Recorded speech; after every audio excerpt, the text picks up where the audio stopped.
Great. Wow. Saudaraku, kembali kita akan melanjutkan pembahasan kita di minggu pertama bulan yang baru ini. Wow. Kita sudah masuk bulan ketiga. Wow. Everything is fast now. Wow. Rasanya baru saja kita masuk tahun yang baru. Nah, sekarang kita sudah menginjak bulan yang ketiga. Wow. Saudaraku yang kasih dalam Tuhan. Kita sudah siap-siap mau Paskah lagi. Dan sebentar lagi kita merayakan Natal lagi. Kayaknya Natal aja baru, saudara. Wow, saudaraku yang kasih dalam Tuhan. Pastikan kita berjaga dan berdoa. Pastikan kita terus mengabarkan Injil. Karena harinya akan tiba tanpa terasa. Kita akan mendengar trompet Allah berbunyi. Kita akan dijemput di awan-awan dalam kemuliaan bersama Yesus. Haleluya. Yes. Nah, kita sedang membahas pembahasan ke-14 dari rangkaian 33 hal penting tentang penginjilan. Jadi saudaraku yang kasih dalam Tuhan, Gereja Bethel Indonesia Global Fellowship Center rasanya satu-satunya gereja yang selama 33 minggu membahas tentang penginjilan. Bosan-bosan deh lo. No, saya percaya tidak bosan. Karena kalau kita bicara penginjilan, makin kita gali Alkitab, semakin banyak kita nggak mengerti tentang penginjilan. Dan makin kita perlu belajar lagi. Supaya dimanapun kita ada, kita bisa menginjil, kita bisa menginjil. Karena bertahun-tahun iblis membutakan mata gereja. Iblis membutakan mata kita dalam penginjilan. Sehingga kita sibuk hanya dengan doktrin. Nothing wrong with doctrine. Kita semua harus punya doktrin yang sehat. Kita sibuk sama akhir zaman. I know. Kita perlu dapat pengajar akhir zaman yang sehat. Kita sibuk dengan karunia. Betul kita butuh karunia-karunia Allah. Tetapi kita lupa bahwa yang namanya karunia, yang namanya berkat, yang namanya mujizat, semuanya, doktrin dan lain-lain harus menopang pekabaran Injil. Karena itulah perintah amanat agung Kristus. Pergi, beritakan Injil kepada setiap makhluk. Nah, hari ini kita mau membahas hubungan penginjil dengan gembala. Nah, saudara yang kasih dalam Tuhan, kenapa saya angkat topik ini? Karena seringkali tanpa disadari, orang memisahkan. Kalau saya penginjil, ya saya penginjil. Kalau saya gembala, saya gembala.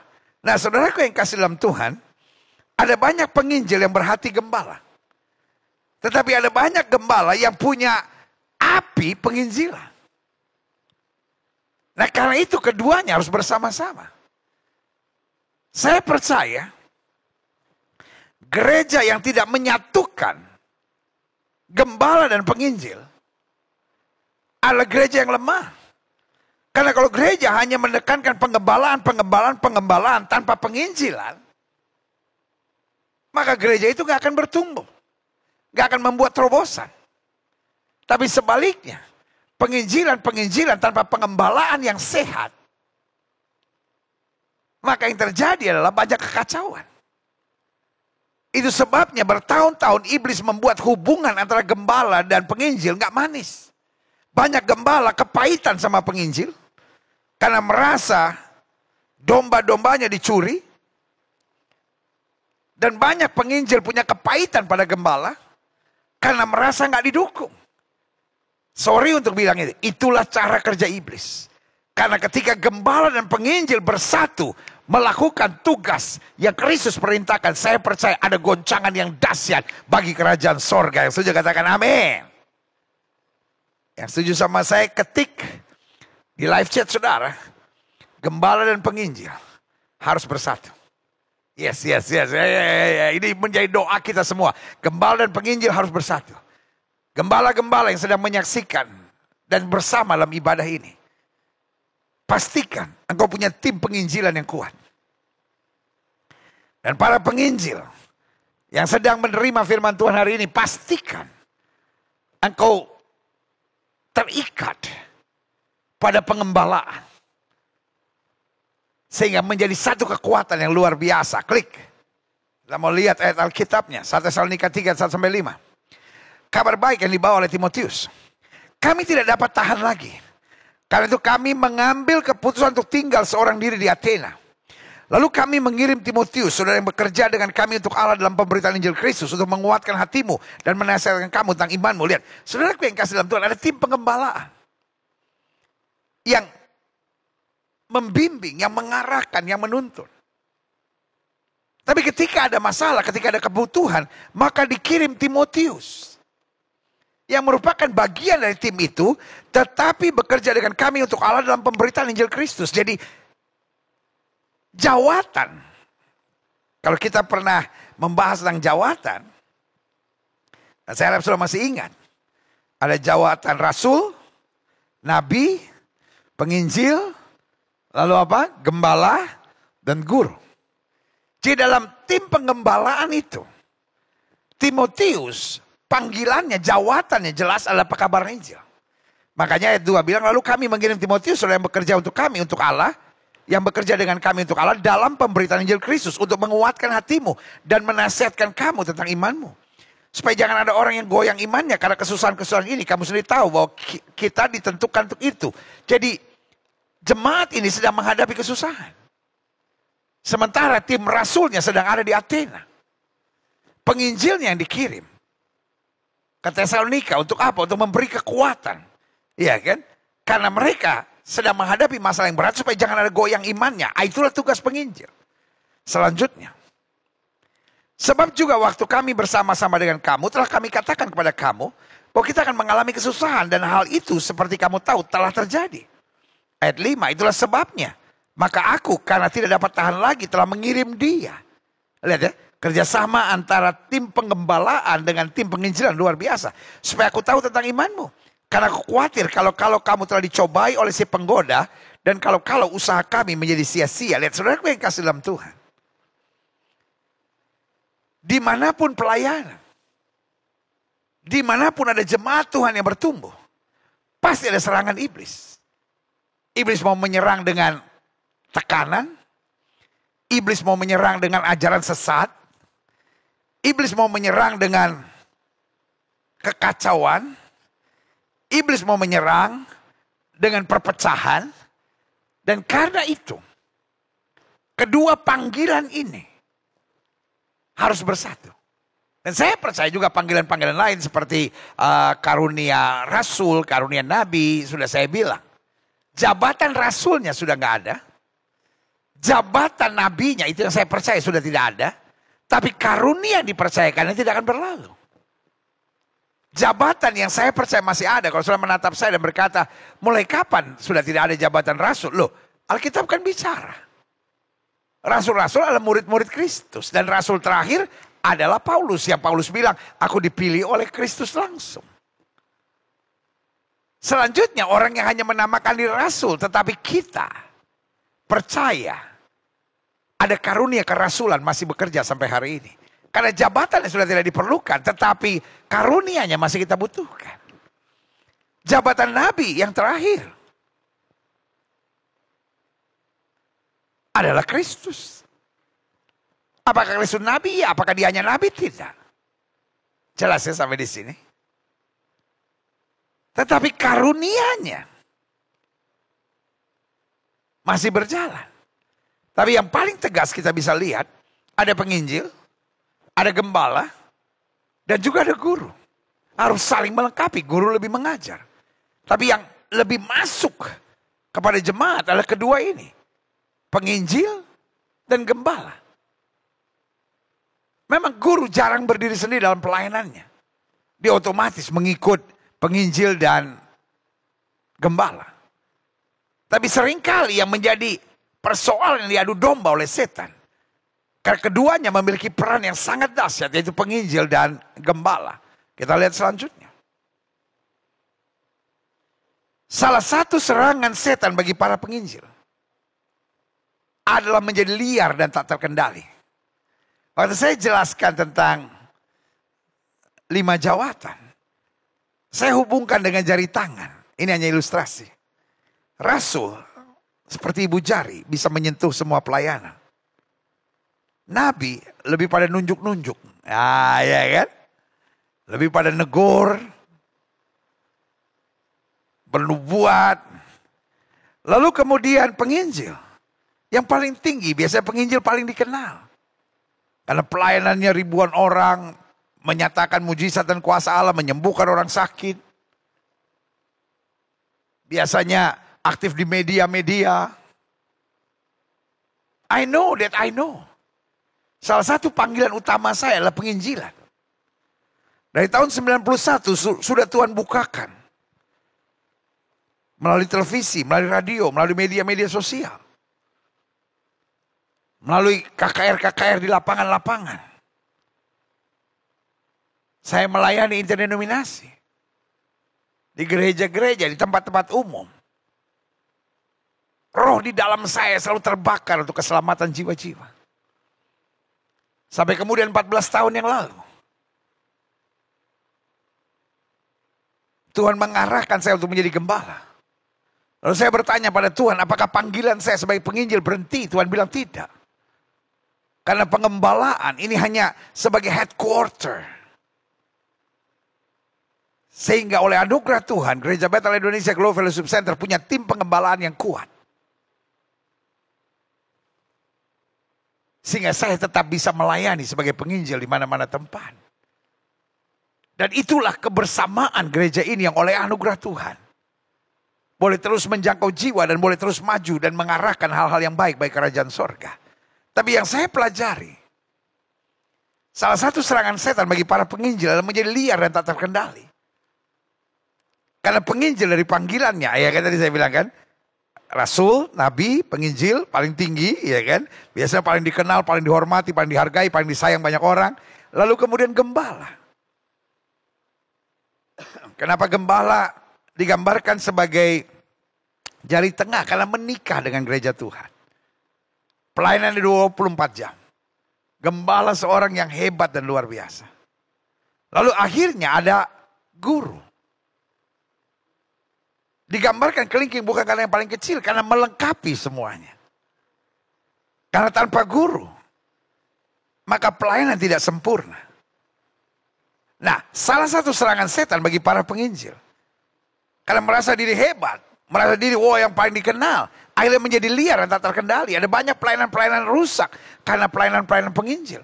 Banyak gereja-gereja akhirnya kacau di daerah-daerah tertentu karena penginjil-penginjil yang tidak berintegritas.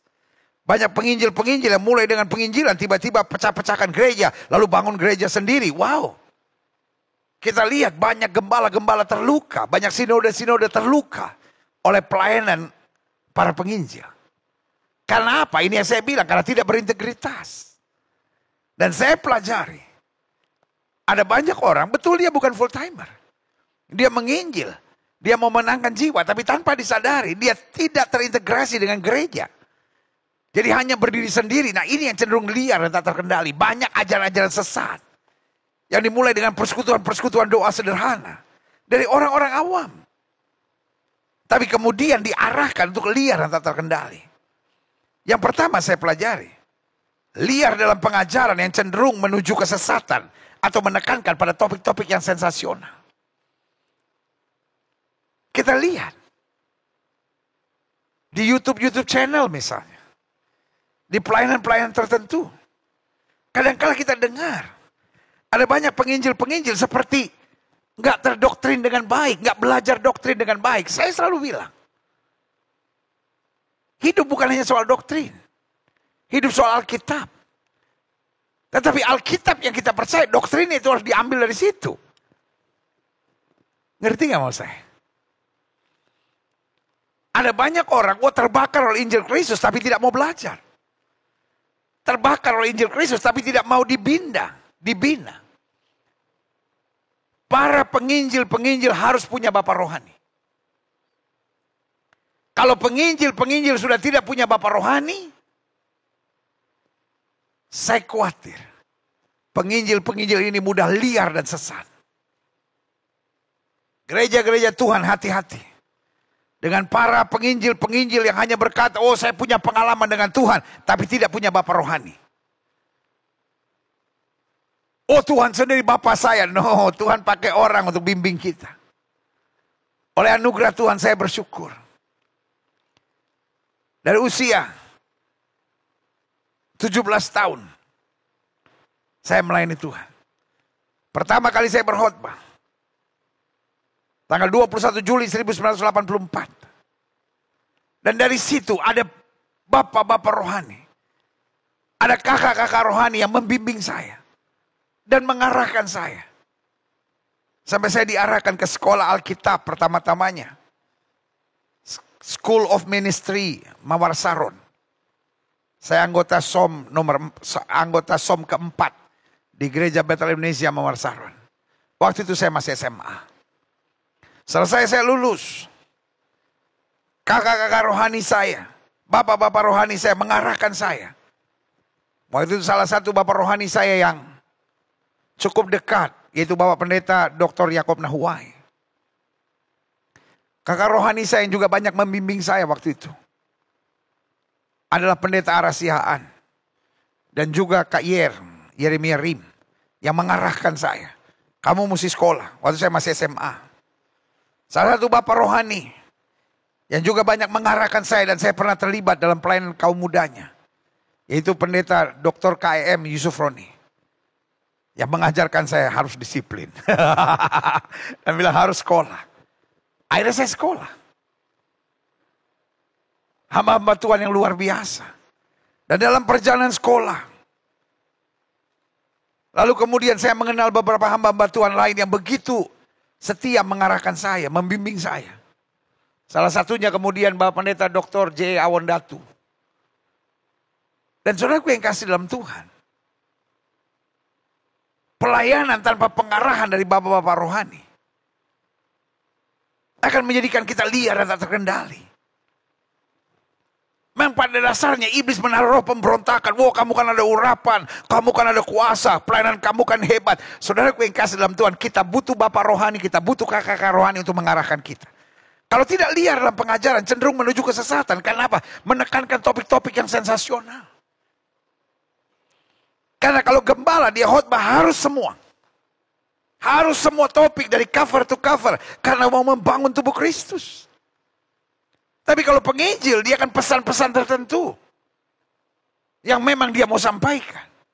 Dan tanpa disadari. Ada banyak penginjil gagal berintegritas. Karena hanya mencari sensasi-sensasi. Yang membuat dia terkenal dan lebih terkenal lagi. Bahaya saudara. Makanya Paulus bilang apa? Adakah aku cari kesukaan manusia? Lebih daripada kesukaan Kristus? Kalau aku hanya mencari kesukaan manusia, aku bukan lagi hamba Kristus. Yang kedua, serangan setan bagi para penginjil menjadi liar dan tak terkendali. Liar dalam pelayanan. Sehingga menimbulkan banyak masalah dan perpecahan. Wah, tidak sedikit. Dalam penginjilan, akhirnya orang diselamatkan. Lalu dia pikir, wah ini buah-buah pelayanannya. Penginjil gak punya buah-buah pelayanan. Boleh saja penginjil menghasilkan buah, tapi buah pelayanannya itu milik gereja. Jangan mencuri. Jangan mencuri. Penginjil harus tetap jadi penginjil. Kita nggak bisa bilang, oh ini buah-buah pelayanan saya. No, itu milik gereja. Mereka yang merawat. Tugas kita hanya memberitakan Injil, menguatkan iman. Dan bukan mengumpulkan massa. Ketika penginjil mulai mau menangkan jiwa, lalu mulai mau menarik jiwa-jiwa itu, dan itulah banyak perpecahan terjadi. Yang ketiga, ya lihat ya, liar dalam pengajaran yang cenderung menuju kesesatan, menekankan pada topik-topik sensasional, liar dalam pelayanan sehingga menimbulkan banyak masalah dan perpecahan. Tiga, liar dalam pengumpulan dana. Wah, ini ngeri. Karena penginjil merasa nggak ada yang support. Pada setiap penginjil harus menyadari bahwa Tuhan yang memilih, Tuhan yang memanggil, Tuhan yang memperlengkapi. Akhirnya para penginjil mulai mengajarkan perpuluhan, berikan kepada pelayanan penginjilan. Waduh. Dari saya ada sebagai penginjilan. Waktu itu pelayanan kita bernama GL Ministry. Saya selalu menekankan perpuluhan kembali ke gereja saudara masing-masing. Saudaraku yang kasih dalam Tuhan. Orang keuangan. Orang keuangan kadang-kadang bilang sama saya, aduh Pak Pendeta, bolehlah kalau ada yang digerakkan Tuhan untuk perpuluhan. Saya bilang tidak. Saya tidak mau menerima sesuatu yang bukan disuruh Tuhan. Meskipun saya penginjil waktu itu. Meskipun kita butuh dukungan finance dari banyak orang. Tapi selalu saya bilang, yang namanya perpuluhan, kembalikan ke gereja masing-masing. Kalau ada orang datang dan bilang, pendeta ini perpuluhan dari saya selalu bilang kembalikan ke gereja. Saya tidak berhak, karena saya hanyalah lembaga penginjilan. Dan saya bangga. Tuhan selalu pelihara. Kita punya pelayanan-pelayanan TV, kita punya pelayanan-pelayanan kasih, kita punya pelayanan-pelayanan yang menjangkau banyak orang. Dan saudaraku yang kasih dalam Tuhan, kita dulu punya pelayanan seperti kamu hebat, tapi namanya engkau berharga. Tetapi saudaraku yang kasih dalam Tuhan, Tuhan selalu cukupi. Tidak sedikit penginjil-penginjil yang mulai dengan, saya merasa seperti ada orang di sini. Ada 10 orang yang mesti memberikan 10 juta. Hey, udah main judi lo dalam pelayanan. Saya tidak pernah percaya sama penginjil-penginjil yang udah cari dana dengan liar seperti itu. Dalam nama Yesus. Kalau penginjil itu di TV, matiin TV-nya. Gak usah dengar. Kalau pendeta itu di gereja, pulang. Penginjil apa itu? Kalau sudah mulai dengan, Tuhan bicara sama saya, kamu harus kasih saya 5 juta. Gue udah tahu lah kartu yang kayak gitulah. Udah begitu banyak, itu mulai di Afrika, di Amerika. Itu udah mulai lah pelayanan-pelayanan kayak gitu. Dan sekarang udah mulai masuk di Indonesia. Dalam nama Yesus saya Gilbert Lumoindong. Di atas mimbar ini kasih tahu, model-model kayak gitu tolak dalam nama Yesus. Itu namanya cari-cari dana dengan cara yang liar, saudara-saudara. Itu bukan suara Tuhan. Itu manipulasi memakai nama Tuhan, saudara. Dari Alkitab kita belajar persembahan itu 2. 1 sukacita, 2 sukarela. Nggak ada itu pakai dipatok-patokin. Hari ini adalah ulang tahun gereja ke-6.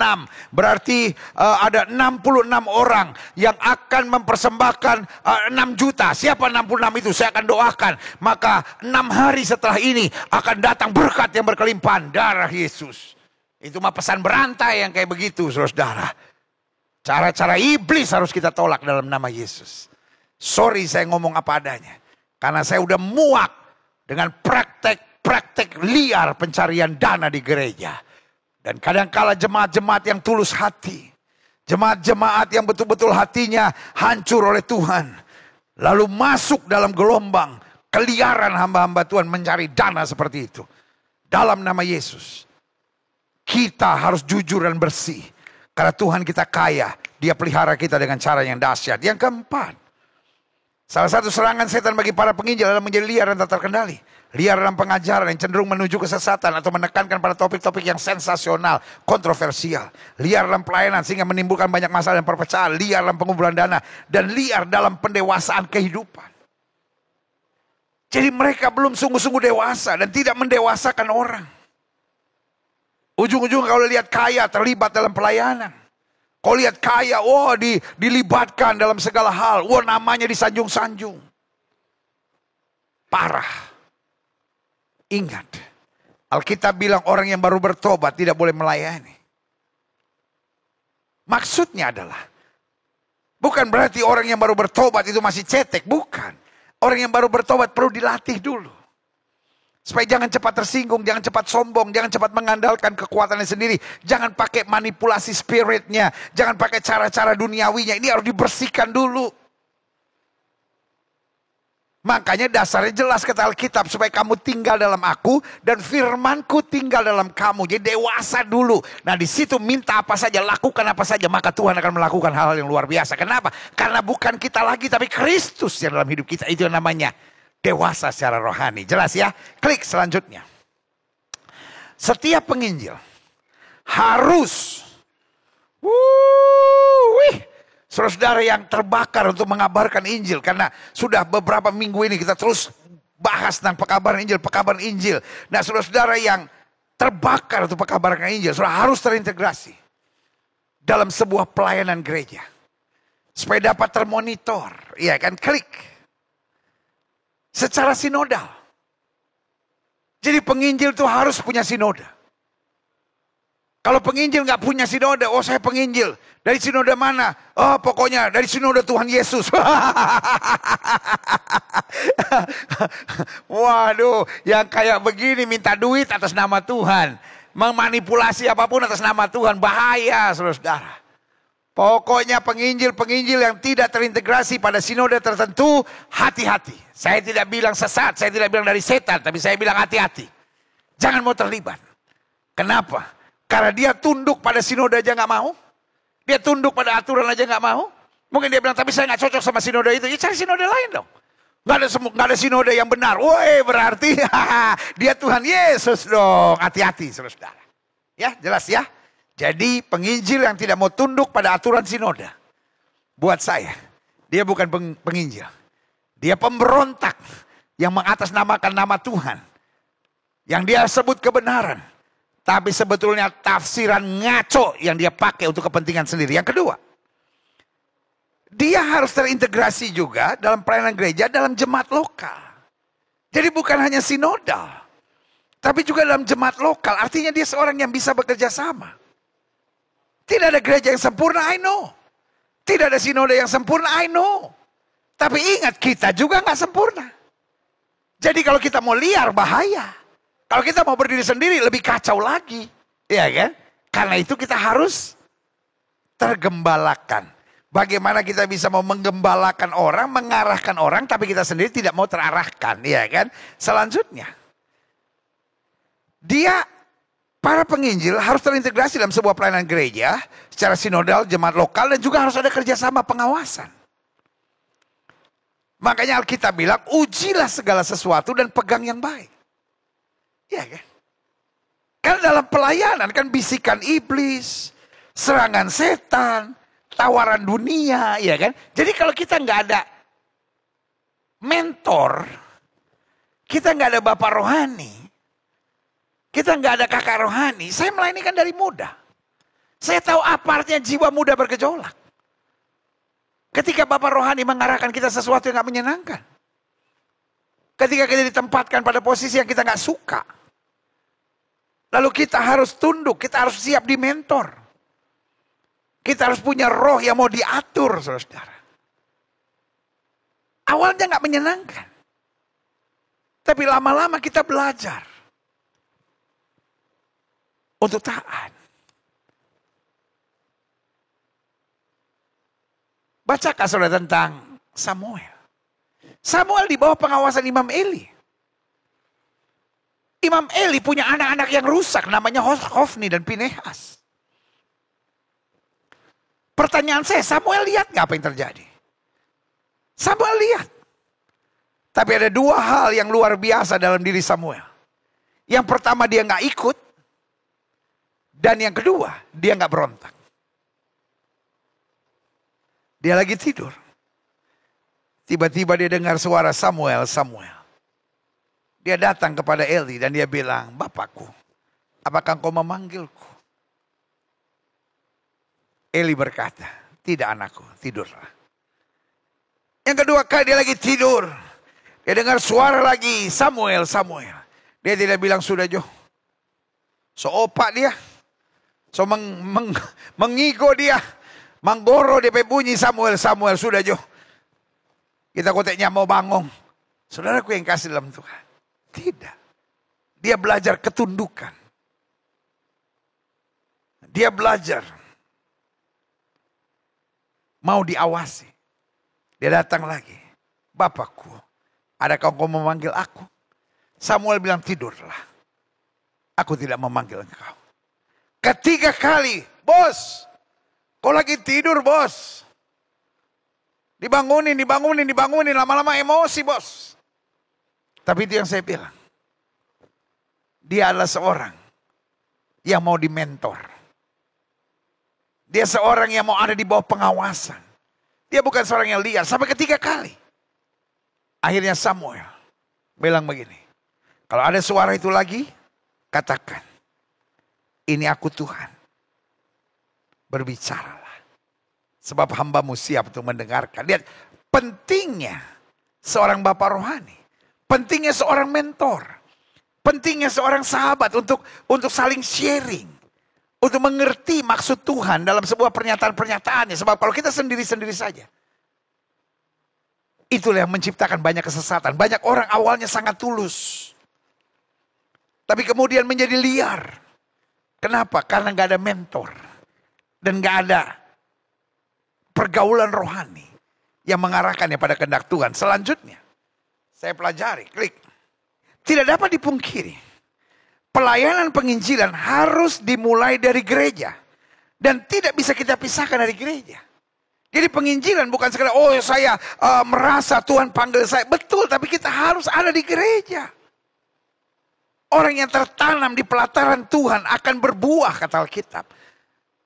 Karena penginjil-penginjil yang terpisah dari gereja. Either gampang hilang rohnya. Ya kan sama seperti handphone. Tidak di-charge. Ngeri, saudara. Ada banyak orang-orang terkenal yang bertobat. Nggak masuk gereja tapi bersaksi di mana-mana. Oh ini bahaya. Ada banyak artis-artis, ada banyak tokoh-tokoh. Ada banyak orang-orang hebat. Tapi kemudian gak pernah masuk gereja. Tapi karena mungkin punya kesaksian hebat, bersaksi di mana-mana. Ya kayak gini udah di pengalaman sudah saya tahu. Saya mulai masuk gereja, mulai ikut-ikut persekutuan doa. Itu tahun 77, 78, saudara. Jadi sering sekali dengar artis bersaksi, tiba-tiba hilang. Kembali ke selera asal. Yang homo tetap homo, yang lesbian kembali ke lesbian. Iya kan? Yang drugs kembali ke drugs. Kenapa? Karena mau coba menginjil, mau coba bersaksi, tapi nggak tertanam di gereja lokal. Sekali lagi saya mau ingatkan, hati-hati gembala-gembala ngundang orang-orang yang tidak tertanam di gereja lokal. Yang kayak gini udah terbukti nggak lama, saudara. Karena handphone juga kalau nggak tercas hilang, saudara. Jadi sekali lagi tidak dapat dipungkiri pelayanan penginjilan harus dimulai dari gereja. Dan tidak bisa kita pisahkan dari gereja. Klik. Lihat Lukas 24 ayat 49. Dan aku akan mengirim kepadamu apa yang dijanjikan Bapakku. Artinya akan ada lawatan besar, akan ada kedahsyatan luar biasa. Setelah Pantekosta apa yang terjadi? Kedahsyatan. Tetapi, sebelum kamu akan lihat kemuliaan Tuhan, sebelum kamu lihat kedahsyatan, sebelum kamu lihat perkara-perkara yang dahsyat, dikatakan apa? Kamu harus tinggal dalam kota ini, kamu harus diproses dulu, kamu harus terima firman dulu, kamu harus dirawat secara rohani dulu, sampai kamu diperlengkapi dengan kekuasaan dari tempat yang tinggi. Kita bangga buat orang-orang yang hari ini mulai punya semangat untuk mengabarkan Injil. Tapi pastikan engkau orang yang aktif di gereja. Pastikan kau tertanam di gereja lokal. Pastikan kau rajin ke gereja untuk menerima pembentukan proses firman Tuhan. Klik. Selanjutnya saya pelajari tujuannya. Kenapa tujuannya kita harus melekat dengan gereja? Kita harus tertanam di gereja lokal. Iya kan? Bukan hanya semangat-semangat menginjil, semangat-semangat ikut seminar-seminar penginjilan. Tapi dia harus tertanam di gereja lokal. Kenapa begitu? Nah, saya pelajari beberapa hal luar biasa. Yang pertama, agar terbina dengan baik. Karena kalau orang tidak terbina, nggak mungkin bisa membina. Kalau dia nggak pernah mau dilatih, dia nggak pernah mau tunduk pada otoritas, maka dia juga nggak akan pernah mengarahkan orang pada tunduk pada otoritas. Jadi yang dia bagikan hanya roh-roh pemberontakan. Iya kan? Ada banyak penginjil kerjanya cuma nyerang gereja, nyerang hamba Tuhan, nyerang pendeta. Jadi akhirnya orang-orang yang terbina dalam pelayanannya adalah orang-orang yang luka hati. Hati-hati dengan pelayanan begini. Selanjutnya, tujuannya agar terkoordinasi dengan baik. Karena kita semua satu tubuh, kata Alkitab. Iya kan? Ngeri saya melihat. Ada orang-orang yang menjadi penginjil karena terluka oleh gereja. Mungkin karena pelayanannya masih merokok. Pelayanannya masih minum-minum alkohol. Ditegur oleh gereja. Mau digembalakan oleh gereja, berontak. Lalu bikin ministry sendiri. Wah, lalu mulai mengumumkan kita anti gereja. Kita adalah anak-anak Tuhan Yesus yang langsung pada Tuhan, bukan gereja. Saudaraku, orang luka hanya akan menimbulkan luka buat orang. Orang-orang kepahitan, jangan penginjilan dulu. Orang-orang kepahitan, biarkan lukanya sembuh dulu. Sehingga dia masuk dalam bangunan tubuh Kristus dulu. Sehingga otomatis dalam penginjilan yang dia bangun adalah tubuh Kristus. Berbeda itu biasa. Tapi kepahitan harus dibereskan. Saya ulangi sekali lagi, berbeda itu biasa. Tapi kepahitan harus dibereskan. Yang ketiga, agar mencapai tujuan yang jelas dalam pembangunan tubuh Kristus. Jadi sekali lagi, memang penginjilan bukan untuk menjadikan orang itu Kristen. Penginjilan bukan menjadikan orang itu anggota gereja. Tapi penginjilan harus membawa kita pada tubuh Kristus. Yang menuntun pada keselamatan. Makanya Yesus bertanya, jika anak manusia datang kembali, masihkah dijumpai iman? Burung punya sarang. Serigala punya liang.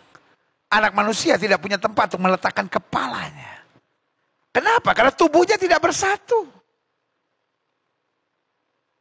Para penginjil-penginjil, semangatlah mengabarkan Injil. Tapi pastikan kau terintegrasi dalam gereja. Dalam tubuh Kristus. Karena tujuan kita bukan menunjukkan siapa yang lebih hebat. Tapi tujuan kita untuk kesatuan tubuh Kristus. Haleluya. Selanjutnya, tujuannya apa? Kita harus terintegrasi dengan gereja. Agar tidak membangun kerajaan dan agenda sendiri. Ini ngeri, saudara. Termasuk gereja-gereja tertentu.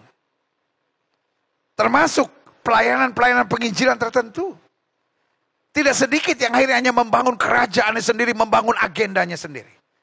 Hari ini kita akan terima tubuh dan darah Kristus.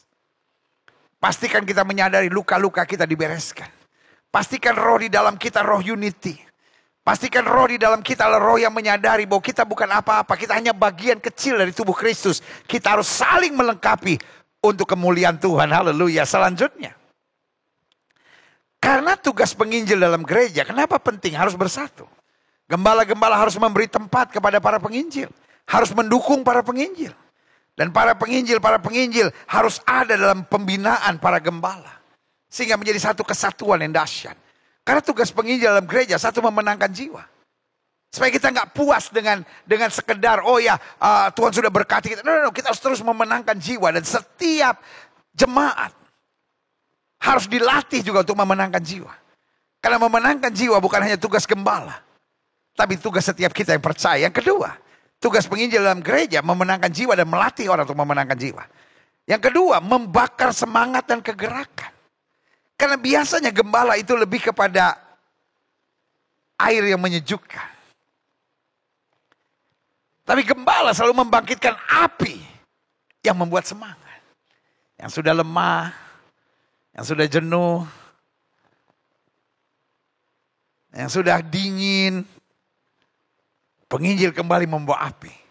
Dari khotbah seseorang, dari cara seseorang berbicara, kita tahu apa panggilannya kira-kira. Jangan merendahkan kalau orang kelihatannya tenang. Itu berarti panggilannya gembala, meneduhkan, mengayomi. Tapi para penginjil itu hebat, dia memberi api. Tapi kan hidup gak bisa hanya memberi api. Jelas sampai di sini ya, jelas ya. Yang selanjutnya, tugas penginjil dalam gereja, menghadirkan api penginjilan. Jadi bukan hanya dia menginjil, tapi dia menebarkan api itu. Sehingga the spirit of evangelization, roh pekabaran Injil terus menyala. Perhatikan deh. Gereja-gereja yang tidak memberi kesempatan para penginjil untuk melayani. Gereja-gereja yang tidak merekrut para penginjil untuk masuk dalam tim pengembalaan. Gereja itu dingin. Jemaat-jemaatnya mungkin setia. Setia memberi, setia ke gereja, dan banyak gembala puas dengan itu. Tapi jemaatnya tidak menginjil. Saya mengetuk hati para gembala. Saya mengetuk hati gereja Tuhan. Ayo mari bangkit dalam rancangan Allah yang sempurna. Kembalikan gembala-gembala yang hebat di dalam gereja. Dan kembalikan api penginjilan yang luar biasa di dalam gereja. Selanjutnya, tugas penginjil dalam gereja, mengembalikan karunia-karunia Roh Kudus dalam gereja. Gembala lebih menenteramkan, pengajaran-pengajarannya lebih mendewasakan jemaat. Tapi ketika penginjil-penginjil hadir, ketika penginjil-penginjil melayani, penginjil-penginjil membangkitkan karunia-karunia Allah. Coba perhatikan. Gereja yang tidak membangkitkan karunia-karunia Allah, dia cuma modalnya dua. Guru dan gembala. Kenapa? Hanya guru dan gembala. Ada banyak orang pikir dia punya panggilan adalah penginjilan. Padahal bukan, guru. Apologet. Dia memang hebat. Tetapi saudaraku yang kasih dalam Tuhan. Guru, apologet, penginjil, gembala. Bukan harus saling menyerang. Bukan harus saling mengkoreksi, bukan harus saling menjatuhkan. Tapi justru harus saling melengkapi. Itulah tubuh Kristus yang kuat. Yang sekarang terjadi guru-guru. Mulai mengkoreksi para penginjil. Para penginjil mulai mengkoreksi gembala-gembala. Hei, panggilannya memang beda-beda. Ada lagi ya panggilannya rasul. Panggilannya nabi. Panggilan kita beda-beda. Tapi ketika kita bergandengan tangan saling melengkapi. Wow, itulah yang terjadi namanya tubuh Kristus yang bernyala. Baik kemuliaan Tuhan. Haleluya folks. Jemaat Tuhan yang saya sayang dalam kasih Kristus. Mari kita sama-sama berdoa. Mari kita sama-sama berjuang. Saya tahu saya tidak bicara sama orang-orang yang baru bertobat. Sebagian besar saudara orang-orang yang sudah dewasa dalam Tuhan. Makanya selama 2 tahun. Saudara bersama secara online. Bahkan beberapa 13-14 minggu terakhir ini kita terus gali tentang penginjilan. Saya nggak akan khotbah hanya menyenangkan dan enak. Tapi saya sedang khotbah apa rancangan Tuhan di akhir zaman buat gereja Tuhan. Bagaimana kita harus menginjil, bagaimana kita harus punya gereja yang terintegrasi. Gereja yang tangguh, gereja yang kuat, gereja yang fokusnya adalah tubuh Kristus. Bukan agenda dan kerajaannya sendiri. Klik selanjutnya yang terakhir saya pelajari. Tugas penginjil dalam gereja. Dia memberikan teguran-teguran pada kesalahan dan ketidakberesan, saudara. Iya kan? Biasanya gembala lebih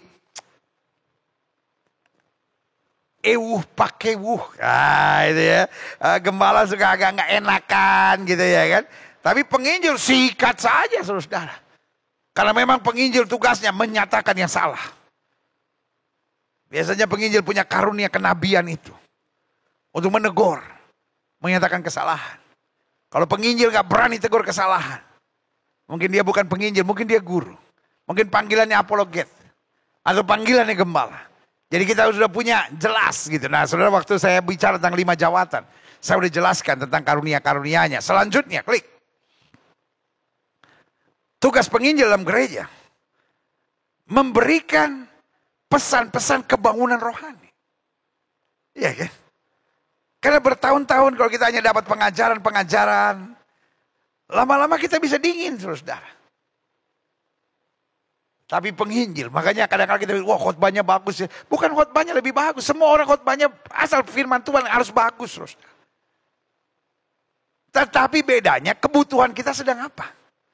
Kalau kebutuhan kita sedang apologet, maka apologet itu yang baik. Kebutuhan kita konseling, konselor Kristen itu yang akan melayani. Iya kan? Kalau kebutuhan kita kedinginan secara rohani, butuh api kebangunan rohani, ya para penginjil hebat. Tapi kalau kita lagi dalam goncangan badai, para gembala-gembala menggembalakan kita, itu yang mendewasakan kita. Jadi saudaraku, saya harap kita semua mengerti. Kita butuh guru, kita butuh apologet, kita butuh counselor, kita butuh gembala-gembala, kita butuh penginjil-penginjil. Bahkan kita butuh karunia-karunia nabi dan karunia-karunia rasul. Klik selanjutnya. Nah ini yang terakhir saya pelajari. Gereja yang tidak memberi tempat kepada para penginjil. Yang pertama, menjadi gereja yang tidak lengkap. Tubuh Kristus tanpa mulut misalnya. Tubuh Kristus tanpa hidung misalnya. Yang paling parah tubuh Kristus tanpa otak. Iya dong. Kenapa? Karena hanya menekankan pada satu titik. Pengajaran. Apologet. Ketika seorang merasa, my calling is the best calling. Yang lain gak benar, yang lain sesat. Para gembala-gembala cuma makan perpuluhan. Para penginjil cuma kacau-kacaukan gereja. Wah, saudaraku itu bodoh. Engkau tertipu oleh setan. Sehingga engkau tidak bisa menghargai panggilan. Para gembala, dukunglah para penginjil-penginjil, apalagi yang memenangkan jiwa. Di perbatasan-perbatasan, di gunung-gunung, di lembah-lembah. Yang memenangkan jiwa orang-orang di sekitarnya. Karena penginjilan itu penting. Penginjil-penginjil bersatulah dengan gereja Tuhan. Karena kita semua perlu saling mengisi dalam terang Tuhan. Guru-guru, mari kita masuk. Gereja-gereja memberi tempat buat guru-guru. Yang panggilannya mungkin beda. Pengajarannya mungkin lebih lembut. Karena memang tugasnya adalah pengajaran. Ketika semuanya bersatu, kami bersyukur. Gereja Bethel Indonesia Glow Fellowship Center, ada guru-guru yang Tuhan kirim. Sehingga kita bisa membangun STT Global Glow Indonesia. Sudah banyak doktor yang kita lahirkan, sudah banyak master yang kita lahirkan. Dan puji Tuhan, sebagian mereka terpanggil menjadi guru kembali. Lalu mendidik. Saya sedang berdoa kepada Tuhan. Supaya selanjutnya di tahun ini, gereja kita mulai membangun PAUD. Gereja kita mulai membangun sekolah-sekolah. Untuk apa? Untuk melatih, untuk membimbing. Karena saya percaya di akhir zaman kita harus bersatu. Untuk kerajaan sorga. Yang kedua, gereja tidak memberi tempat pada para penginjil menjadi gereja yang tidak lengkap. Yang kedua, otomatis menjadi gereja yang lemah. Cuma digembalakan, tapi tanpa api. Cuma digembalakan tanpa karunia. Cuma digembalakan tanpa roh untuk menginjil. Yang ketiga, gereja yang tidak memberi tempat kepada para penginjil. Menjadi gereja yang tidak sepenuhnya berjalan pada rencana Tuhan. Kenapa? Dia cuma berjalan pada rancangannya sendiri. Oh, gereja harus penginjil. Maksud saya gereja harus pengembalaan. Betul, gereja harus pengembalaan. Tapi para penginjil harus ada di sana untuk memberi api. Harus mendorong. Harus memberi semangat. Dan harus menyatakan karunia-karunia Allah yang luar biasa. Menegur kesalahan. Dan mengarahkan gereja itu kembali ke selalu jalan yang lurus. Yang keempat, yang terakhir. Saya undang pemain musik maju ke depan. Gereja harus memberi tempat kepada penginjil. Dan penginjil harus terintegrasi dengan gereja. Maka itu yang dinamakan tubuh Kristus yang lengkap. Haleluya. Karena itu gereja yang tidak memberi tempat kepada para penginjil menjadi gereja yang tidak lengkap. Gereja yang lemah. Gereja yang tidak sepenuhnya berjalan pada rencana Allah. Dan akhirnya yang keempat. Gereja yang kehilangan api. Jemaat Tuhan sekalian. Kita butuh api. Karena itu pastikan. Kita semua adalah orang-orang yang cinta Tuhan. Yang terintegrasi pada gereja. Yang fokusnya adalah tubuh Kristus. Tapi pada saat bersamaan. Ada api Tuhan dalam hidup kita. Mungkin hari ini saudara berkata, wah itulah saya pendeta. Pantas gak ada api. Karena saya bukan jemaat dari gereja Bethel Indonesia Glow Fellowship Center. Saya cuma ikut. Karena saya merasa. Ada sesuatu yang kurang di gereja di mana saya tertanam. Saya hanya ingatkan buat saudara, saudara nggak perlu pindah gereja. Tetap ada di gereja saudara. Itu sebabnya gereja kita tetap akan online. Karena kita mau membagikan api itu. Sehingga saudara-saudara yang tidak mendapat api di gereja saudara, nggak usah pindah gereja, tetap ada di gereja saudara. Jadi berkat di sana. Karena saya pikir, akhir zaman ini bukan waktunya pindah-pindah gereja. Tetapi akhir zaman waktunya kita belajar dari gereja-gereja yang akan mengarahkan kita pada pengembalaan, mengarahkan kita pada counselor Christian. Mengarahkan kita pada pembinaan, mengarahkan kita pada guru-guru yang luar biasa, mengarahkan kita pada api penginjilan yang luar biasa. Saya berdoa supaya setiap kita sebagai gereja Tuhan mengembangkan karunia penginjilan kita. Tetapi menjadikan kita orang-orang yang bisa dilatih, bisa diatur, yang bisa dimentor. Saya berdoa anak-anak Tuhan Yesus. Orang-orang yang sudah dijamah oleh roh Tuhan. Pastikan kau pilih mentor yang tepat dan kau temukan mentor yang tepat. Agar dalam hidup ini kita hanya punya satu kerinduan. Supaya tubuh Kristus menjadi satu. Dan Yesus diagungkan, dimuliakan. Haleluya. Yesus, ku bangga padamu. Haleluya. Yesus, ku bangga padamu. Amin. Yesus, Kaulah harta kebanggaanku selama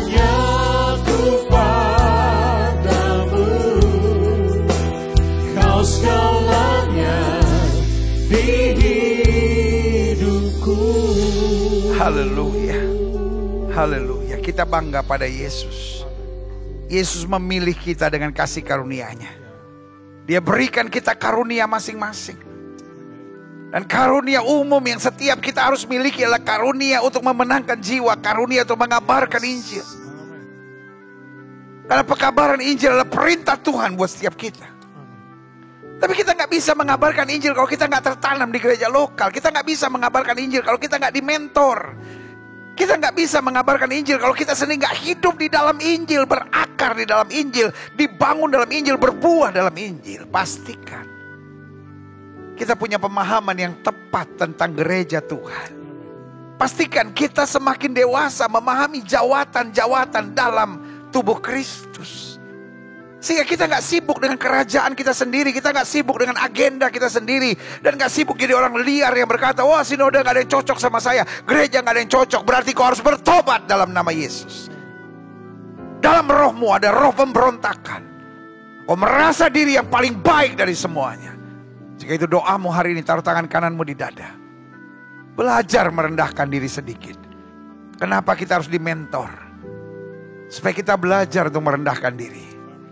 Kita belajar dari hal-hal yang bahkan menyakitkan dan mengecewakan. Sehingga kita terus bertumbuh dalam kedewasaan. Orang-orang yang tidak mau tunduk pada otoritas. Orang-orang yang tidak mau diproses oleh mentor. Adalah orang-orang yang tidak pernah bisa berakar di dalam kebenaran.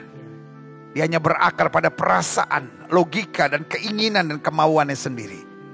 Jika itu doamu, taruh tangan kananmu di dada. Pastikan gembala-gembala menghargai para penginjil. Pastikan penginjil-penginjil jangan liar. Hanya akhirnya menjadi alat setan untuk memecah-mecahkan banyak pekerjaan Tuhan. Liar.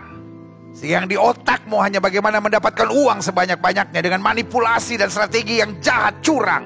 Dan mempermalukan nama Tuhan dalam nama Yesus. Jika itu doamu hari ini, taruh tangan kananmu di dada. Setiap sering yang didoakan, taruh tangan kanan saudara di dada. Buka hati, biarkan Roh Kudus jamah. Bapa, firman-Mu hari ini mungkin sulit untuk kami pahami. Tapi kami butuh Roh Kudus untuk menerangi kami. Karena kami tidak mau hanya mendapat makanan susu yang enak dan menyenangkan. Tapi kami mau dapat pelajaran-pelajaran rohani yang membuat kami terarah untuk memahami arti tubuh Kristus yang dewasa. Arti tubuh Kristus yang jadi berkat. Arti tubuh Kristus yang menjadi satu. Karena itu hari ini kami belajar. Kami adalah seorang yang harus mengabarkan Injil. Tapi pada saat yang bersamaan kami harus digembalakan, dimentor, tertanam di gereja lokal. Sehingga kami tidak liar, kami tidak sesat. Kami tidak merasa diri yang paling benar. Lalu kemudian tanpa disadari, akhirnya mulai menebarkan kebencian dan roh pemberontakan di mana-mana. Lihat tangan-tangan yang diletakkan di dada mereka, di rumah masing-masing. Roh Kudus jamah. Sehingga kami mengerti panggilan kami. Kami bergandengan tangan, kami terintegrasi. Kami terarah di dalam rancangan-rancangan Tuhan untuk membangun tubuh Kristus yang sempurna. Sehingga dimanapun kami berada, kami jadi berkat dan memancarkan kemuliaan Kristus. Terima kasih Bapa. Para penginjil, kiranya rendah hati untuk bekerja sama dengan para gembala. Dan para gembala kiranya rendah hati untuk saling menghargai dengan para penginjil. Dan setiap kami harus menyadari dimanapun kami ada, kami harus memberitakan Injil Kristus. Terima kasih Bapa buat kasih karunia-Mu. Terima kasih buat rahmat-Mu. Terima kasih buat kebaikan-Mu yang dahsyat. Tuhan, hamba juga doa buat yang sakit. Siap sedang sakit dengar firman Tuhan. Alkitab berkata tanda-tanda ini akan menyertai orang percaya bahwa mereka tumpang tangan buat yang sakit dan yang sakit akan disembuhkan. Jika engkau sakit dan kau percaya kuasa kesembuhan Tuhan dengan iman, letakkan tangan kananmu di bagian tubuh yang sakit. Dan kita imani. Bapa, hari ini kami mau terima perjamuan suci. Dan kami imani lewat tubuh dan darah Kristus, kesembuhan terjadi. Kami tolak sakit penyakit di dalam nama Yesus. Mengalir kuasa kesembuhan Tuhan. Terima kasih Bapa. Terima kasih.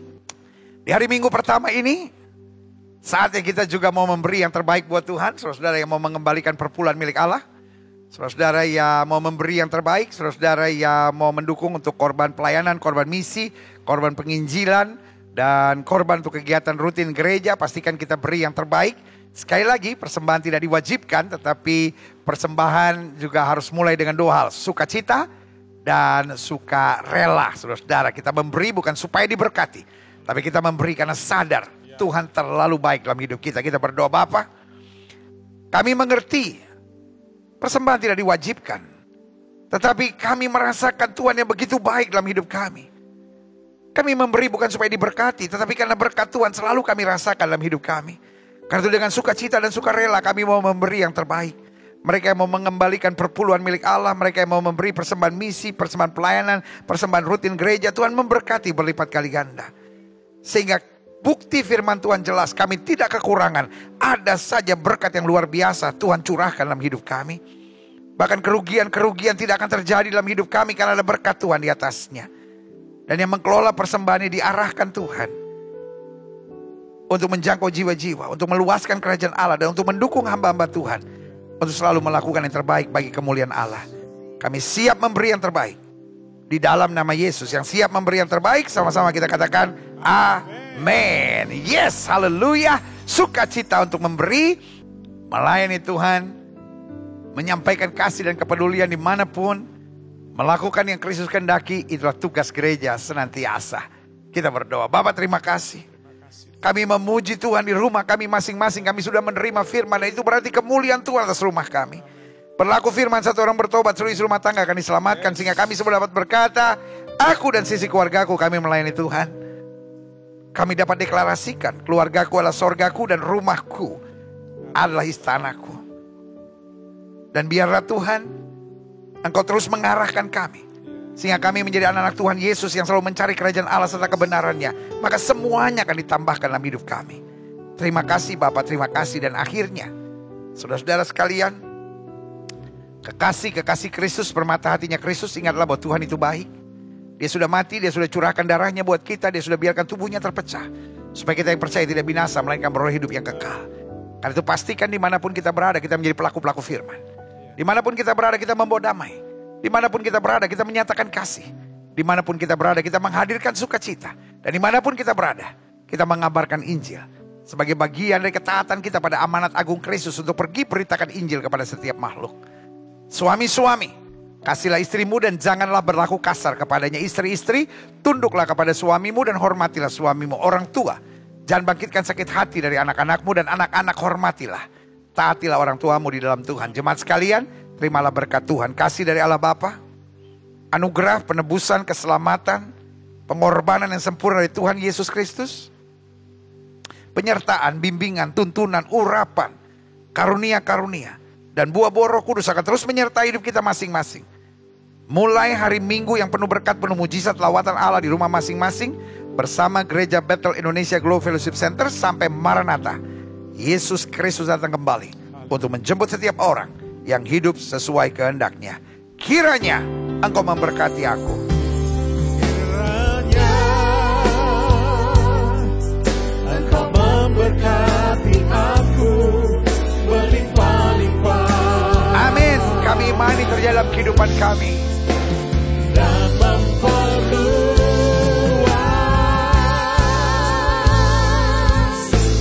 daerahku.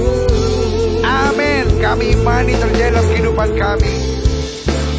Dan kiranya tanganmu menyertai aku dan melindungi aku. Amin. Kami imani terjadi dalam kehidupan kami.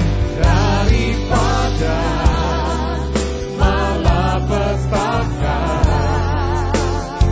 sehingga kesakitan tidak menimpa aku. Amin. Kiranya terjadi dalam kehidupan kami sehari-hari. Bersama-sama kita katakan amin. Haleluya. Saudaraku yang kasih dalam Tuhan, sungguh dahsyat hadirat Tuhan. Hari ini saya percaya kita semua diberkati. Kita semua dilawat Tuhan dari puji-pujian kita, doa-doa kita, ibadah kita, bahkan perjamuan kudus di mana tubuh dan darahnya tercurah buat kita, supaya kita yang percaya senantiasa mengalami kuasa yang sempurna. Saya Gilbert Lumoindong sebagai gembala dari Gereja Bethel Indonesia Glow Fellowship Center. Bersama dengan hamba-hamba Tuhan yang luar biasa hari ini ada Evi dan juga ada John dan istrinya Thea. Serta ada Noel dan imam-imam musik yang luar biasa. Yang hari ini dengan sukacita melayani saudara, mengingatkan buat setiap saudara sekalian. Bersama Yesus kita cakap menanggung segala perkara. Sekali Yesus, tetap Yesus. Sampai minggu depan. Tuhan Yesus berkati. Haleluya. Shalom.